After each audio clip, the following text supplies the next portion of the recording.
रात होते होते ये हो जाएगा हमें पता ही नहीं था। शाम होते होते हर घर की एक ही कहानी है। एक तरफ आंखें घड़ी की टिक टिक पे निगाहें गड़ाए रहती हैं और दूसरी तरफ दरवाजे पे इंतजार हो रहा होता है। इंतजार उन परिंदों का जो सुबह से घर से बाहर हैं और अब समय हो गया उनका घर वापस लौटने का।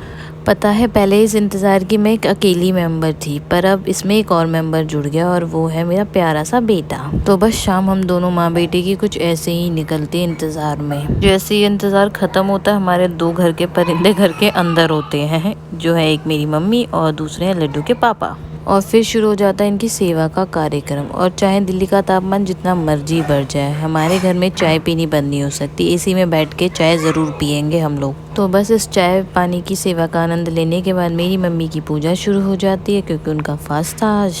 और यहाँ लड्डू और लड्डू के पापा की मस्ती शुरू हो जाती है। ऐसा लगता है जैसे कि पता नहीं कितने टाइम के बाद मिले हैं ये दोनों।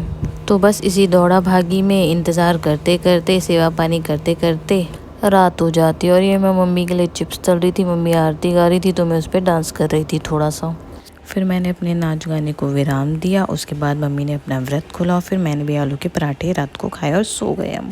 फिर अचानक से रात को 12:30 बजे लड्डू रोने लग गया और शायद वो कोई सपना देख रहा था और इसलिए वो घबरा रहा था और आंखें ही नहीं खोल रहा था अपनी। जब बच्चा 1 साल का हो जाता है तो उसकी इमेजिनेशन पावर बहुत ज़्यादा बढ़ जाती है, तो वो जो भी देखता है, जो भी सोचता है, वो सब उसके सपनों में आता ही है। तो इस वजह से लड्डू को भी शायद बुरा सपना आया होगा और इसी वजह से वो रोने लग गया। फिर जैसे तैसे रात को उसके पापा ने उसे चुप कराया, गोदी में लिया और फिर थोड़ी देर बाद जब वो शांत हो गया उसे दूध पिलाया और आराम से उसे सुला दिया।